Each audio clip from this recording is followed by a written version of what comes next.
1941, quando o senhor foi para o Rio de Janeiro, Ah, o senhor foi sozinho ou foi acompanhado por irmãos? não, eu fui só. Eu fui só. E como foi viver no Rio de Janeiro sozinho? Olha, no Rio de Janeiro, quando cheguei lá, primeiro, o meu pai é uma coisa interessante. O meu pai tinha vindo, como eu disse, tinha vindo da Inglaterra e foi para Floriano e casou lá. E depois quis voltar para a Inglaterra. E aí não pôde porque minha mãe tinha perdido o pai e não quis sair de lá. Bom, quando meu pai foi para São Luís, ele já tinha tido muito contato com firmas estrangeiras, porque como ele falava inglês, tinha feito um curso comercial lá na Inglaterra, e lá em Floriano ninguém falava inglês, essa é que é a verdade. Ele foi lá para São Luís e fez contato com aquelas firmas estrangeiras. Antigamente havia uma grande firma, desapareceu, a Sidney Ross, era de cosméticos e produtos de beleza e tal. Não. Bom, a Sidney, a Philips do Brasil, que também, eu acho que ainda existe, mas em outra dimensão. E quando criaram a Panair do Brasil, nessas linhas nacionais, ele foi o primeiro agente da Panair do Brasil, que naquela ocasião era de hidroaviões, não tinha porto terrestre, era na Baía de São Marcos. Nós tínhamos um hangar lá e tal, e o avião parava lá. Bom, então ele, logo que chegou, ele ficou numa situação muito boa quando ele foi para São Luís, exatamente porque ele fez o conhecimento do inglês. Naquela ocasião, pouca gente falava inglês, né? E ele falava correntemente, ele tinha feito curso lá. Então, ele fez contato com essas empresas estrangeiras e conseguiu muitas delas que o mantivessem como representante.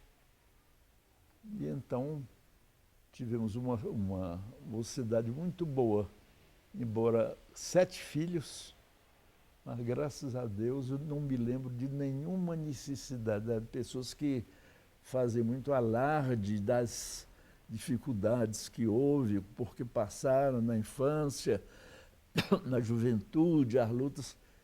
Eu, graças a Deus, não posso mencionar isso, porque tudo comigo correu muito bem, tudo muito tranquilo. Indo um pouco para frente na história da sua vida, como foi a sua vida de estudante de direito? Existia movimento estudantil? Não havia, sempre houve, não com a mesma frequência de agora, com essa mesma força de agora, nem de agora, de algum tempo atrás, porque de uns tempos para cá também isso ficou muito amenizado, não é? Mas uns tempos atrás o negócio era muito violento. Mas eu passei ao largo da política. Nunca me envolvi em movimentos políticos. Nunca. Eu acompanhava os movimentos, lógico que tinha as minhas inclinações políticas, lógico, todo mundo tem, não é? Eu as tinha também, doutorão, mas nunca me envolvi diretamente em movimentos estudantis. Quais são, ministro, suas inclinações políticas? quais são as minhas relações políticas. Inclinações. Hein? Inclinações. Olha, eu vou lhe dizer. As minhas inclinações políticas são conservadoras.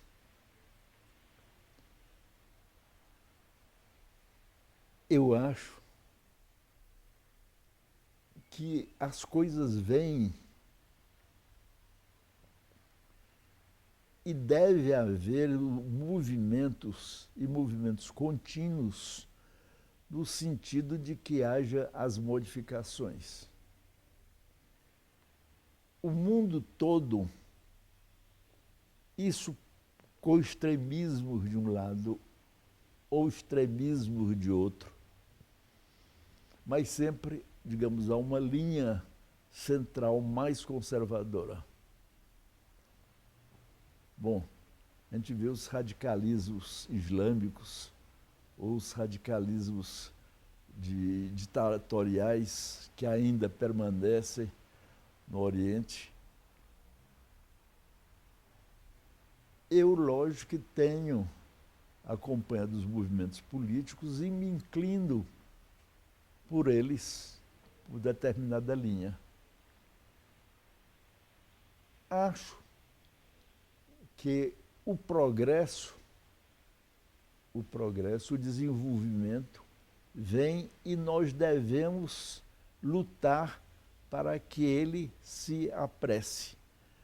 Nós continuamos num mundo muito atrasado em relação às nossas possibilidades. Muito atrasado em relação às possibilidades. E há umas dificuldades no ajustamento destas situações. Primeiro, por exemplo, aqui no Brasil, o governo, sem dúvida nenhuma, procura fazer tudo para que haja um maior equilíbrio social. E com isso, da Bolsa Família, da Bolsa Educação, agora da Bolsa Livro de biblioteca e tal, dá uma ação de... Bom, primeiro, adianta muito pouco. Adianta muito pouco porque os recursos obtidos por esses meios são muito pouco empregados nesta finalidade, por falta de basicamente de fiscalização. Basicamente. Digo basicamente porque, a par disso, nós sabemos que é um desvio muito grande esse recurso. Dá 200 milhões para a compra de ambulância, quando se vê, compraram 2 ambulâncias e o resto desapareceu. Bom, isso desestimula também, muitas vezes, desestimula o emprego. Dizem, contam, não sei, e no Ceará abriram uma escola de tecelagem. Encheu. As vagas todas preenchidas. Terminado o curso, não houve emprego. Por quê? A diferença entre o que recebiam de auxílio e o que recebiam pelo salário era um valor relativamente pequeno e não interessava compensar o trabalho com aquela diferença. Então ficou inútil. Bom, o desperdício aqui é extraordinário por falta de gestão, de uma fiscalização eficiente. Todo momento, mas todo momento, você abre o jornal, a venda da refinaria, que é não sei quantos bilhões, na verdade seria tanto e tal, essa coisa toda.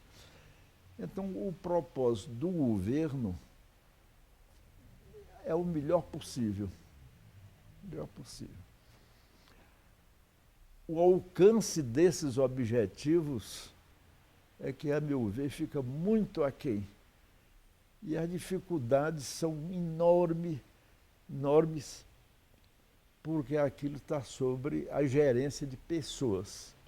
E se vê aí no interior, principalmente em todo lugar, mas aí nessas prefeituras elegem-se com o destinado propósito de já se aproveitar.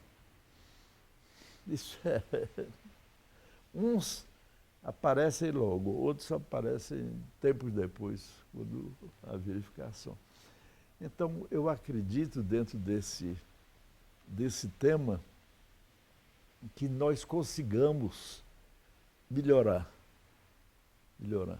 E as melhorias que estão sendo proporcionadas também são à custa de retirada de recursos que poderiam, a maior tempo, ter um aproveitamento maior, muito mais amplo. Então, nós vemos a deficiência em todos os setores. O Agnello, por exemplo, quando assumiu, dizia: eu sou médico, portanto vou dar prioridade à área médica, vou resolver e tal. Até hoje continua a mesma coisa, infelizmente. Não é? Porque as dificuldades, os problemas são de tal natureza que resolve aqui, mas aparece outro. São 200 mil processos a resolver e é incapaz, é impossível resolvê-los todos. Bom, e de um lado e outra parte, o governo quer pessoalmente, em vez de empregar, e tem procurado fazê-lo, fazer obras e coisas que beneficiem toda a população de um modo geral, dedica milhões e milhões para o auxílio individual. E como o auxílio é individual, ele não se soma a um benefício global.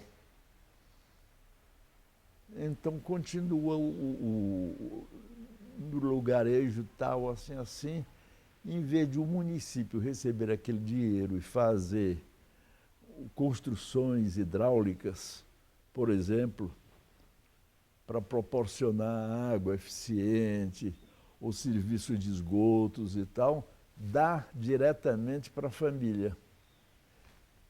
A família recebe aquele dinheiro, que é uma maravilha, mas aquilo não vai somar para o benefício de melhor abastecimento d'água ou de esgoto, do saneamento. Então, fica aquele dinheiro prestativo em relação àquela pessoa, àquela família, sem uma repercussão geral. E o que dá para a repercussão geral acaba sendo muito pouco, porque são tantos benefícios. Eu acho humano, justo até, que se faça isso. Então, uma família, uma miséria ali, sem teto caindo e tal, que se dê realmente, que auxilie. Isso é bom. Mas aquele dinheiro que eu lhe estou destinando, aqui dali, se somado com todos aqueles outros valores, poderia dar um benefício mais geral. E não é. Então, a preocupação maior é imediatista. É dar o auxílio não sei o quê, papapá. O que é bom, mas não é o suficiente, digamos assim. Essa é que é. Ministro, ficou mais ou menos clara a sua visão sobre esse governo, mas seguindo a trajetória, assim, alguns pontos interessantes na sua trajetória, depois da faculdade, eu gostaria de perguntar para o senhor como que o senhor viveu a transição que o Brasil passou no ano de 1964. Não, em 1964, eu fui convidado para, como eu disse há pouco, para subchefe do gabinete civil da presidência. Mas Foi após 31 de março ou antes? não com o governo Castelo Branco. Logo depois. Bom, mas eu, como eu estava mencionando, não me meti na parte política, nunca. A minha parte era administrativa. Então, eu era subchefe para a administração geral. Então, os problemas de natureza administrativa, estritamente administrativa, eles vinham. Eu era muito vinculado ao antigo DASP. Então, a vinculação do DASP com a presidência da República era feita por meu intermédio. Normalmente, isso é um caso ou outro e tal. E então nós tínhamos esse contato e os problemas maiores do DASP, alguma coisa, eles mandavam para mim examinar para submeter ao presidente da República, ao presidente Castelo Branco. O senhor tinha essa mesma relação com o governo anterior? Não, eu entrei Então eu ia lhe perguntar, a que o senhor atribui o convite do presidente Castelo Branco? O convite do presidente Castelo Branco é o seguinte, eu já o conhecia pessoalmente, tinha alguns contatos com ele do Rio de Janeiro, através de amigos comuns. Bom, e visitas e tal, eu encontrava essa coisa toda e tal. E acredito que ele tivesse, a meu respeito, um bom conceito, não é? Porque quando houve uma vaga lá na presidência, na subchefia, lembraram meu nome imediatamente, eu fui chamado e aceitei e fiquei lá esse período e, felizmente, nunca tive nenhum atrito, nenhuma divergência. Eu era muito, digamos, a parte política, aquela coisa toda e tal, graças a Deus, hoje em dia, a gente dizer graças a Deus, nem de leve chegava às minhas portas. Era outro setor militar, cuidava lá disso, aquela coisa. Agora, o que eu posso dizer durante o governo Castelo Branco é a enorme preocupação que ele tinha, isso eu podia constatar diretamente, a enorme preocupação que ele tinha em não cometer injustiça. Bom, num momento de revolução, tudo se modifica, é fatal que haja muita gente que ou por questões até pessoais, ou politicamente, que aproveite para tirar um desafeto do caminho, fazer uns desacertos. Agora, o presidente Castelo Branco tinha a preocupação, isso ele tinha a preocupação, de realmente só aplicar alguma punição, algum afastamento de cargo, enfim, de alguma providência mais séria, depois que verificasse que realmente aquilo ocorria. Isto sem objeção de que muitas vezes era enganado. Muitas vezes era enganado.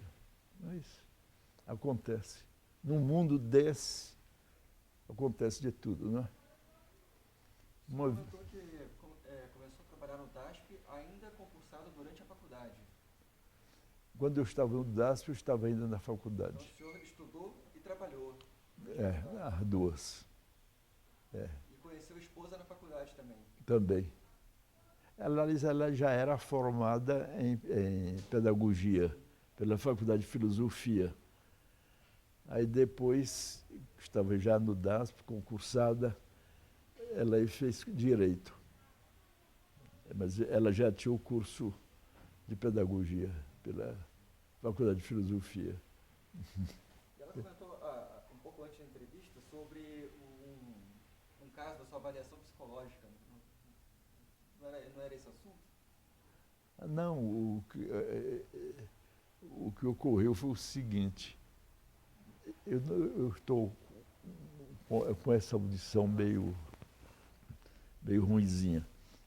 Mas o episódio aí que ele mencionou foi o seguinte, logo que me formei, abri um concurso para o Tribunal de Justiça do Rio. E eu resolvi fazer, me inscrevi. E fiz as provas psicotécnicas. Não cheguei a realizar as provas, concluí o concurso, porque nesta ocasião eu fui chamado como advogado para uma questão magnífica, excelente. Era realmente para ganhar bastante, uma questão interessante e tal. E eu, na ocasião, jovem ainda, hoje talvez fosse diferente, mas naquela ocasião eu fiz a opção. Digo, vou fazer um concurso, resultado incerto e não sabido. E desta questão aqui, certa e sabida. E então me inclinei a me afastar dos estudos para o concurso para me dedicar a esta questão que realmente valeu a pena. Ganhei muito dinheiro com esta questão. Bom, mas cheguei a fazer o exame psicotécnico, que aí depois, para as provas orais, demoraram algum tempo. E eu não cheguei a fazer, só daquele Mirei Lopes, que era o professor espanhol que veio aqui, e de um certo modo deu até uma feição nova a essa parte de estudos psicológicos e tal. Encontrou-se com ela uma vez e fez o comandante, diz, olha, para alegria tua, vou te contar o que aconteceu. É que nós, para fazermos depois uma mostragem sobre esse aspecto psicológico dos candidatos, reunimos a banca lá e tal, e passamos a examinar os testes. E o melhor, considerado o melhor, foi do teu marido. Foi considerado assim o de destaque para servir de parâmetro para o exame dos outros, não é que ele servia de parâmetro e tal. Ele me contou isso, porque ele mencionou isso, mas é gratificante, não é? De um certo modo, o perfil de juiz, eu pelo menos fui testado por um exame feito por especialistas para isso, realmente. E realmente, eu vou lhe dizer uma coisa, durante o exercício da judicatura, eu sempre me senti muito confortável nas decisões. Porque quando havia um problema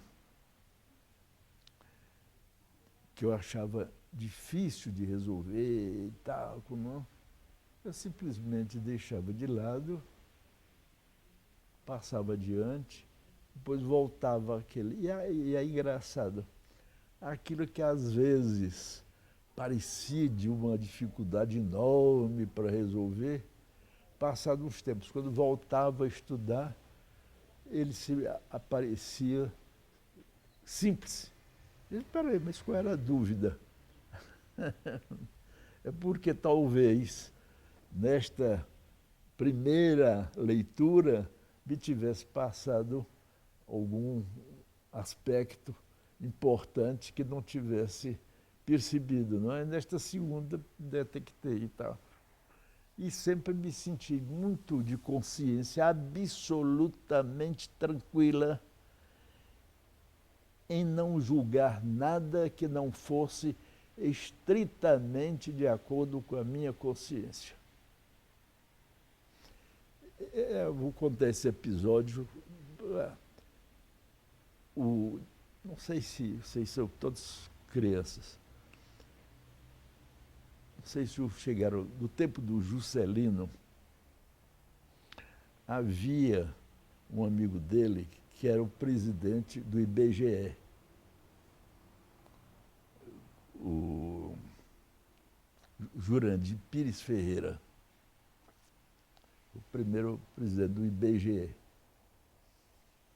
Bom, e depois houve, quando o Juscelino caiu, houve um inquérito em que havia o envolvimento do Jurandir, que teria essas coisas, comprado por mais e não devia ter comprado, essas coisas. Bom, eu quando estava na presidência da República, tinha recebido este processo, tinha examinado e não tinha examinado o mérito, se havia culpa, se não havia culpa, absolutamente. Mas o processo era muito mal feito, muito mal feito. Aqueles processos daquela ocasião da Revolução eram um desaguisado. Bom, eu peguei lá, olhei o processo e disse, está tudo misturado. Aí deu um despacho separando os casos. Eu digo, isso deve ser constituir um processo assim e esse. Fiz uma separação nos 3 casos. Devolvi para o Ministério para dar prosseguimento. Quer dizer, minha atuação foi apenas essa de disciplinar o processo por objetivos. Bom, aí sou nomeado juiz. Aí um dia sobe lá no meu gabinete o Dino Pires Ferreira, que foi deputado e faleceu há pouco tempo, filho do Jurandir. Aí o Dino chega para mim e diz assim, ministro, olha, não era ministro, era juiz. Eu vou lhe pedir uma coisa. O senhor acabou de despachar, tá lá, desceu agora o processo, se dando por impedido no caso tal, assim, assim, assim, em que meu pai está envolvido. E eu estou querendo falar com o senhor para lhe pedir que o senhor continue com um processo. É pelo seguinte, o senhor foi subchefe do Gabinete Civil durante esse período lá do governo Castelo Branco. Todos que tiveram contato consigo fazem as melhores referências à sua conduta, à sua imparcialidade na apreciação dos casos. Porque havia muito processo de interesses administrativos, mas de interesse disso, daquilo, sabe como é? E o senhor jamais se notou que ia decidir tendo em vista a corrente política daqueles interesses. De forma que isso deu a todo mundo que o conhece tem uma confiança enorme do senhor, na sua imparcialidade. De forma que eu queria vir aqui pedir que o senhor continuasse com esse processo. Isso para mim foi muito gratificante, porque eu tinha pertencido ao governo Castelo Branco. Já é um governo de oposição, não é?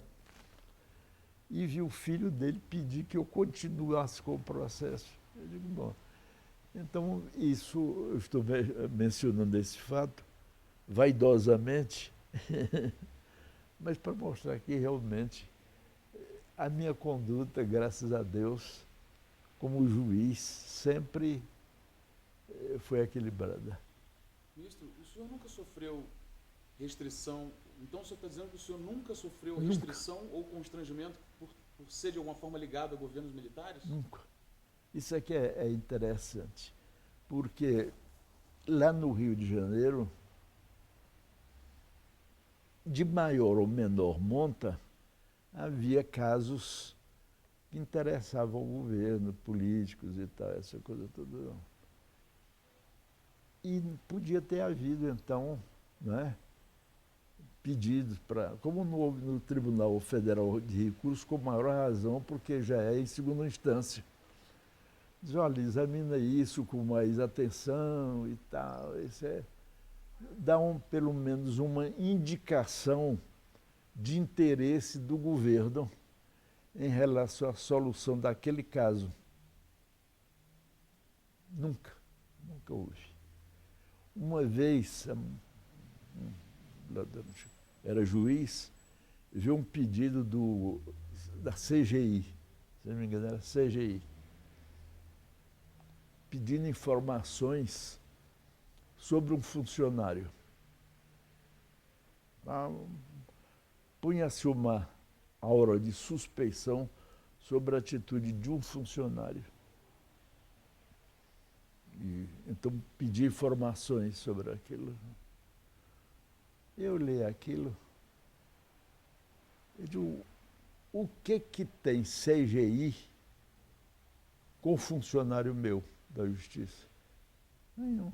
Tem a Procuradoria da República que, se quiser alguma coisa e tal, faz um pedido formal sobre isto, faz uma investigação, faz alguma coisa. Mas não é CGI que é dada muita parte política, aquela coisa, querer saber de funcionário meu. Aí pensei, o que eu vou fazer com esse abacaxi aí? Porque eles tinham uma força enorme, né? Aquele CGI, naquela ocasião, aqueles órgãos de... Aí eu simplesmente abri o que se chama gaveta. Botei dentro da gaveta lá e deixei lá. Eu digo, se eles insistirem, aí eu dou uma explicação. Eu digo, olha, esse assunto, a meu ver, não é da competência desse órgão e, portanto, me escusem de não responder. O órgão competente seria a Procuradoria e tal. Então, não responderam. Mas não insistiram, deixaram lá. Foi a única vez em que houve um pedido formal sobre matéria jurídica, quer dizer, administrativa, mas dentro da esfera do judiciário. Houve um semelhante com o colega Jorge Lafayette, que até faleceu. E o dele era mais incisivo, né? E o Jorge é um juiz extraordinário, independente, muito preparado. Aí olhou, eu tenho a impressão que esse pessoal está enganado com os juízes do Rio. Não tem nada que mandar esse pedido para cá. É também sobre o negócio de querer uma atitude qualquer com relação ao funcionário e tal. Eu acho que eles estão enganados. Eles não sabem quem são esses juízes daqui, do Rio. Pegou gaveta também, ficou por isso mesmo. Foram 2 episódios que eu sei em que procurou haver interferência do governo, através desses órgãos de fiscalização e tal, do judiciário só. Agora, nos estados, os estados estavam muito diretamente ligados aos poderes militares. E o senhor sabe, quando a autoridade é menor, a importância que ele se tem é maior, né? Então, um comandante desses, daí, das regiões, que eu sei algum episódio muito isolado, então aconteceu coisa desse tipo de querer haver uma interferência e tal, mas todos eles repelidos, todos repelidos. Mas havia procura de interferência. Também não sei nenhuma, sem êxito. E no Rio de Janeiro, nem tentativa, só esses dois episódios muito bobos que não tinham nenhuma expressão de pedir informação sobre funcionário e tal, essa coisa toda. Mas que, sob esse aspecto de relacionamento entre a Justiça Federal, pelo menos no Rio de Janeiro, algum episódio fora, não sei, mas no Rio de Janeiro e as forças políticas da ocasião e tal, não ocorreram. E antes de ser nomeado juiz, o senhor já tinha pensado em ser juiz? O senhor já tinha pensado em se tornar magistrado? Olha, se eu tinha pensado em ser magistrado, não, eu tinha pensado, tanto que nesse episódio que eu contei do exame psicotécnico, eu tinha me inscrito, cheguei a me inscrever, não fiz, não cheguei a fazer o concurso, mas cheguei a me interessar, ia fazer, não fosse esse episódio eu teria feito. Mas aí falou mais alto o interesse pecuniário. Ministro, lícito. Desculpa interromper. O senhor foi da composição no Supremo Tribunal Federal que viu a mudança de Constituição. Sim. Conta pra gente, porque deve ter tido um impacto na vida de um ministro do Supremo a Constituição do Brasil mudar. Eu estou errado? Não está. A Constituição nova Constituição, ela trouxe, digamos, muitos elementos que a rigor não seriam de natureza constitucional. Bom, e isso tem trazido até uma certa distorção de julgamentos para se estabelecer exatamente aquele limite que pode ser considerado constitucional pela minúcia desses dispositivos na Constituição e o que não deve ser matéria constitucional e, portanto, não deveria estar lá. Então, mas através dos tempos, as coisas vão se peneirando, digamos assim, né? De forma que, por exemplo, uma coisa altamente importante que tem sido discutido é a questão da omissão do Congresso na disciplina, na regulamentação de certos atos, de certos princípios constitucionais. Se nós formos examinar aí a Constituição, nós ficaremos surpreendidos. Isso já tem sido comentado, inclusive, várias vezes, com um número de itens constitucionais que não têm sido regulamentados ainda pelo Congresso. E aí tem surgido muitas dúvidas e muitas críticas sobre isso.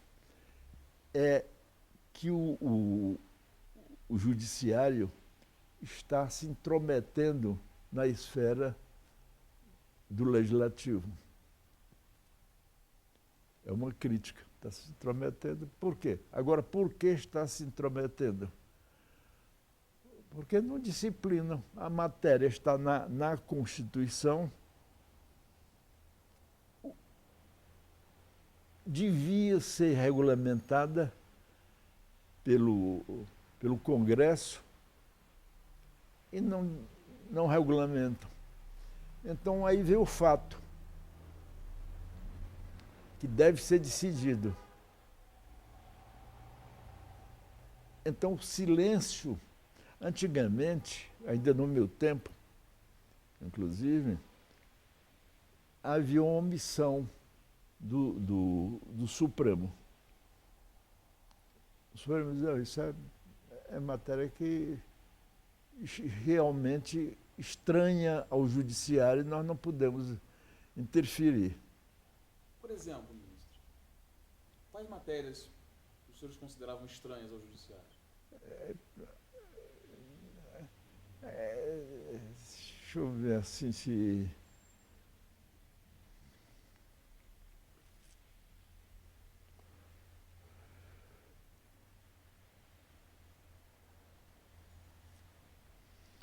Olha, várias... A própria disciplina sobre impeachment, por exemplo, é uma coisa que até hoje não está realmente disciplinada. A questão de obrigação de o Supremo não, a obrigação de o Congresso resolver determinadas matérias. Não resolve. E aí? O Supremo estabelece prazo. Também não cumpre, fica por isso mesmo. Porque a independência dos poderes, o limite de intervenção de um em relação ao outro é mais ou menos fixo, pode passar daí, senão é tal. Então tem vários casos, eu realmente lembrar um ou outro, mas tem vários. Uns têm sido criticados porque não está interferindo, você vê diariamente no jornal, não é? O Supremo está querendo legislar, é um órgão querendo ser um órgão legislativo também. Realmente, às vezes tem avançado um pouco, mas tem avançado pela inércia do Congresso, que não disciplina.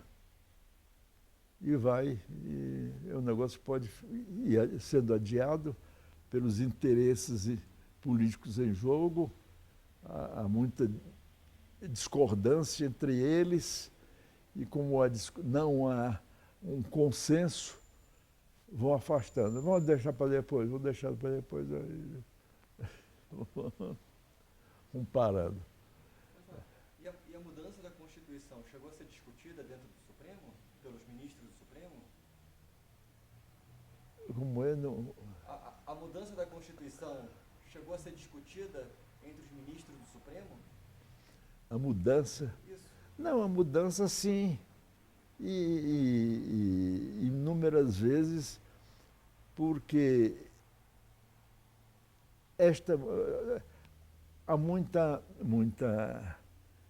tem havido discussões assim, sobre se determinado itens da Constituição atual, ele realmente modificaram o que estava na Constituição anterior, ou a omissão daquele dispositivo implica em que se considere em vigor o que estava na Constituição anterior.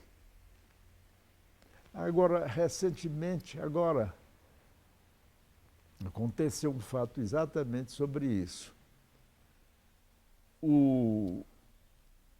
Sobre uma matéria mais simples, mas de alta importância. Simples, mas importante.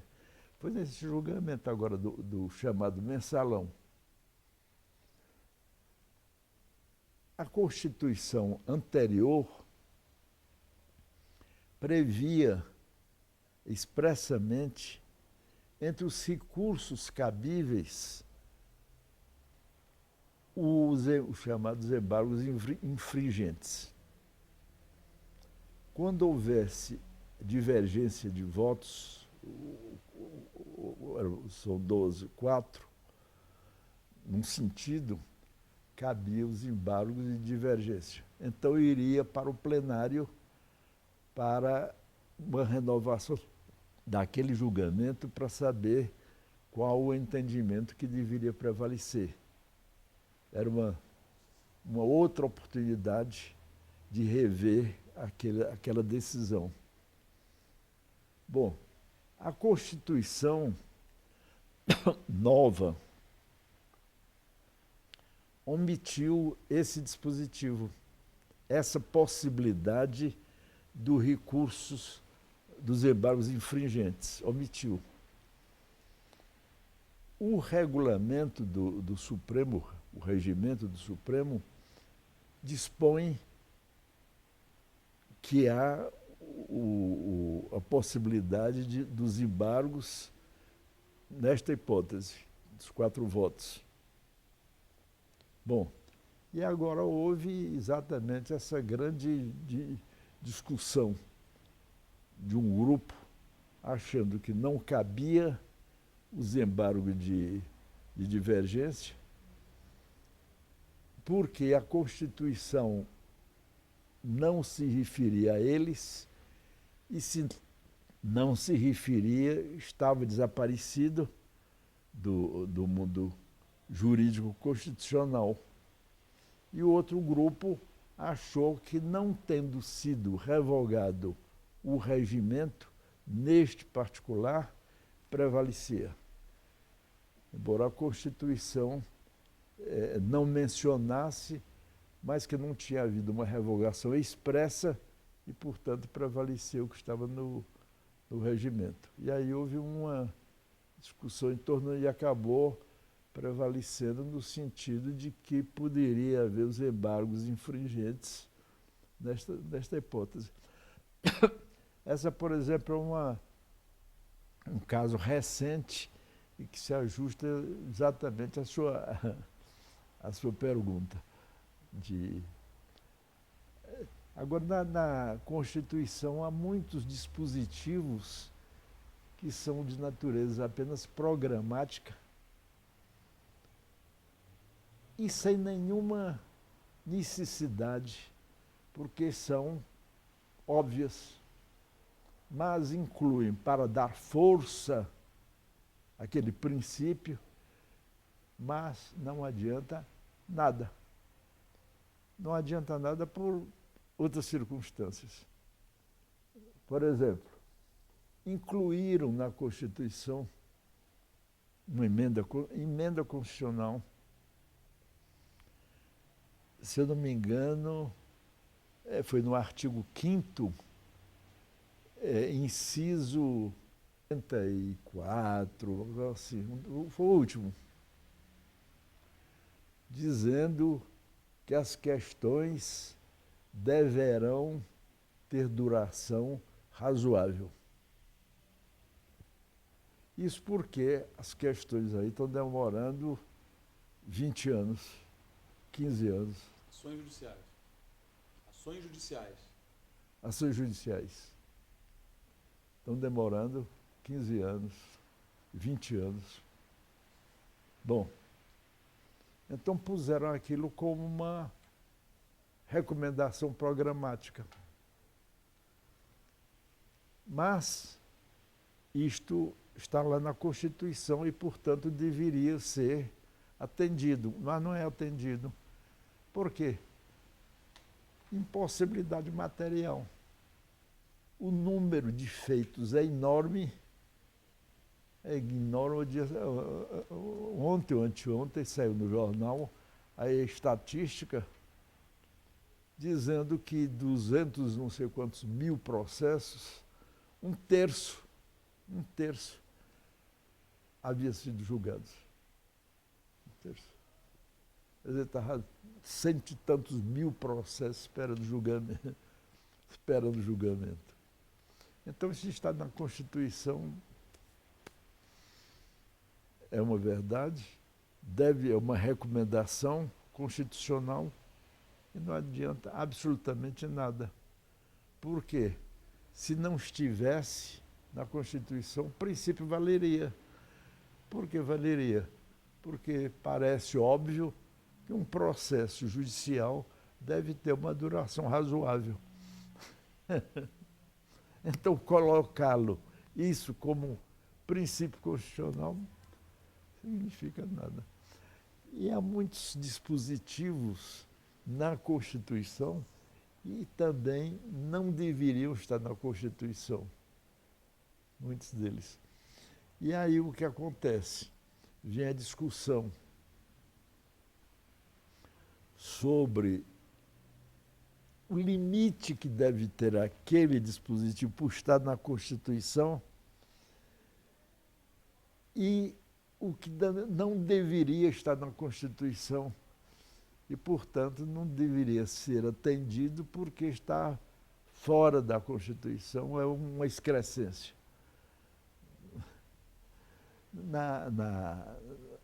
Na interpretação jurídica, umas coisas engraçadas. Por exemplo, a Constituição estabelece determinados direitos e garantias. E estabelece aqueles atos que são privativos do presidente da República. Aqueles atos que são privativos do Congresso Nacional. A Constituição. Bom, mas se eu num decreto estabeleço alguma coisa que diga em relação àquele princípio que está na Constituição e que tem fixada a sua atribuição no presidente da República, aquele decreto é inconstitucional. Porque o presidente da República extrapassou os limites de sua competência. A Constituição diz, cabe ao presidente da República, A, B, C, D, E. Ele assina um decreto que está fora daquela previsão constitucional. Então, aquele decreto não pode prevalecer porque ele fugiu da sua competência, foi além da competência. E é muito comum até, acontece. Na lei, a mesma coisa. Tem uma lei e a lei foi baixada de acordo com o Congresso.